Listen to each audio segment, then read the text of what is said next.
Hello guys, welcome back to management mantra by doctor Barkha Gupta. आज आप लोगों के लिए बहुत ही इंपॉर्टेंट टॉपिक लेकर आई हूँ। एक्चुअली बहुत सारे बच्चे ना रिसर्च पेपर करना चाहते हैं एंड दे आस्क मी कि कुछ करंट टॉपिक मिल जाए जिनसे उनको हेल्प मिल जाए अपने रिसर्च पेपर के लिए। तो वही कुछ टॉपिक आपके सामने यहाँ पर लेकर आए हैं। तो इनको एक बार गो थ्रू कर लीजिए। यहाँ पर मैं यहाँ पर आप लोगों के लिए कुछ 10 करंट ह्यूमन रिसोर्स के टॉपिक लेकर आई हूँ, जिनके ऊपर आप अपनी रिसर्च स्टडी कर सकते हो। आप यहाँ पर थीसिस के लिए भी या फिर रिसर्च पेपर के लिए, दोनों के लिए आप इनको यूज कर सकते हैं। तो देखिए यहाँ पर कुछ टॉपिक जो है, the first one is how human resource help company remain competitive in global market.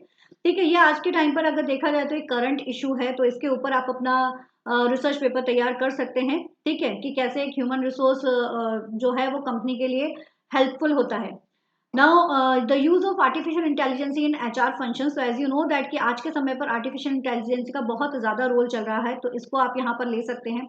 Work life balance, इसके ऊपर कई सारे टॉपिक बनते हैं, चाहे वो मेल हो चाहे फीमेल हो या फिर कंबाइन की भी अगर आप इसके ऊपर स्टडी करना चाहें तो कर सकते हैं कि वर्क लाइफ बैलेंस के ऊपर आप किस तरह से वर्कआउट करवा सकते हैं, किस तरह से फैमिली को प्लस वर्क को बैलेंस करते हुए सारी चीज़ें होती हैं, चाहे वो मेल हो चाहे फीमेल हो, क्योंकि हर किसी के ऊपर बर्डन होता है। और अगर इस बर्डन को बैलेंस नहीं किया गया तो फ्रस्ट्रेशन जो है वो हमारे अंदर घर कर जाता है, और एक मेंटल इलनेस जो है वो आना कहीं ना कहीं शुरू हो जाती है। तो इस तरह से कैसे इसको बैलेंस किया जाए, उसके ऊपर एक अच्छा खासा पेपर आप तैयार कर सकते हैं, जो कि काफ़ी ज़्यादा इंटरेस्टिंग भी होता है। आप अलग अलग सिनेरियोज या फिर अलग अलग वेरिएबल्स या अलग अलग लाइक एक तरह से आप कह सकते हो कि कैटेगरीज के पर्सन्स को यहाँ पर इंक्लूड करा सकते हैं ना। ऑर्गेनाइजेशन कल्चर्स, ये भी अपने आप में एक बहुत बड़ा इशू है कि कहाँ कहाँ पर किस तरह का कल्चर्स बिलोंग कर रहा है और कैसे आप डाइवर्सिटी को इसमें इंक्लूड करा रहे हैं, उसको लेकर भी आप एक अच्छा खासा पेपर तैयार कर सकते हैं। Then conflict management and conflict resolutions, इसके ऊपर आप एक टॉपिक तैयार कर सकते हैं। कई बार जो कॉन्फ्लिक्ट मैनेजमेंट होता है, मैनेजमेंट प्लस जो वर्कर्स होते हैं उनके बीच के रिजोल्यूशन को दूर करने के लिए, या फिर एम्प्लॉय पर एम्प्लॉयज के हो गया, या फिर वर्कर्स प्लस वर्कर्स का हो गया, या मैनेजमेंट का ही मैनेजमेंट के किसी दूसरे पर्सन के साथ में जो इश्यूज होते हैं, तो कैसे आप इनको रिजॉल्व कराते हैं और क्यों इसके लिए ज़रूरी है, ये सबसे ज़्यादा ज़रूरी है कि इसका क्या इम्पैक्ट जो है वो पड़ता है हमारे ऑर्गेनाइजेशन की परफॉर्मेंस के ऊपर। ठीक है, ऑर्गेनाइजेशन की परफॉर्मेंस के ऊपर इसका क्या इम्पैक्ट पड़ रहा है, तो उसको एक बेहतरीन तरीके से आप इसको बता सकते हो। फिर एक है रिमोट वर्क। रिमोट वर्क जो ऑटो वर्क आजकल शुरू हो चुके हैं, तो उसकी वजह से किस तरह की स्किल्स रिक्वायर्ड हो चुकी है, किस तरह का टैलेंट हमको रिक्वायर्ड हो चुका है, सो तो हमारी कंपनी को और ज़्यादा लाइक वर्थफुल बनाने के लिए, तो उसके ऊपर आप एक अपना अच्छा खासा टॉपिक तैयार कर सकते हैं।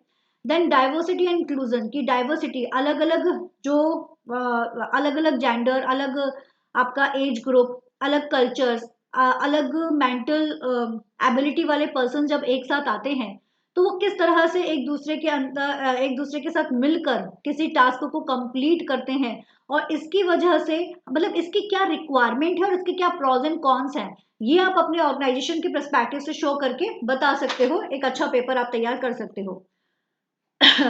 नाउ जैसा आप जान रहे हो कि आईटी कंपनी हो या फिर कोई अदर कंपनी क्यों ना हो, सभी जगह पर मेंटल हेल्थ को लेकर बहुत ज़्यादा बात की जा रही है, क्योंकि वर्क प्रेशर बहुत ज़्यादा रहता है आज के समय पर। तो उस वर्क प्रेशर को कंट्रोल करने के लिए या फिर ऐसी कौन सी एक्टिविटीज़ एक ऑर्गेनाइजेशन अपनी तरफ से करवाए कि लाइक जो मेंटल हेल्थ है वो उनकी रिड्यूस हो जाए और वो काम को एंजॉय करते हुए कर सके। तो इसके लिए कुछ रिक्रिएशन एक्टिविटीज भी करवाई जाती हैं ऑर्गेनाइजेशंस में, तो वो उसका क्या इम्पैक्ट होता है, तो वो मेंटल हेल्थ के लिए क्यों जरूरी है, ये आप अपना पेपर बना सकते हो और शो करवा सकते हो। Now employ experience and retention rate. तो एम्प्लॉय का जो एक्सपीरियंस है और उनकी जो रिटेंशन है वो कैसे बढ़ा सकते हैं आप, क्या तरीके हैं जिनकी मदद से आप रिटेंशन की रेशो को इंक्रीज कर सकते हैं। रिटेंशन का मतलब होता है एम्प्लॉय को ऑर्गेनाइजेशन में, जो वर्कफुल एम्प्लॉयज है उनको ऑर्गेनाइजेशन में रोक कर रखना, तो वो आप कैसे कर सकते हो, उसके ऊपर आप यहाँ पर पेपर बना सकते हैं।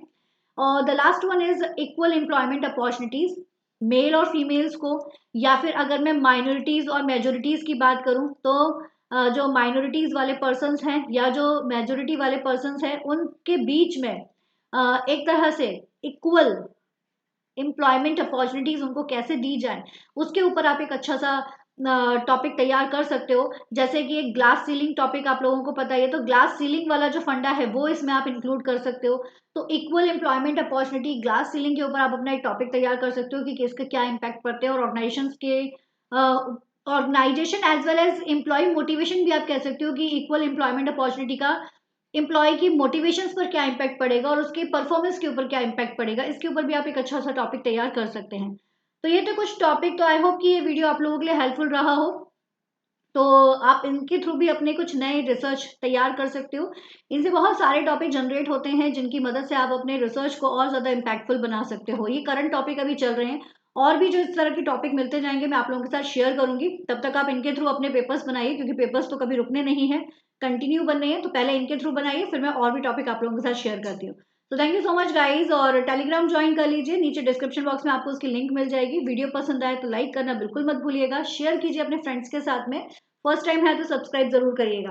Okay guys, thank you so much, keep study hard with smart, all the best.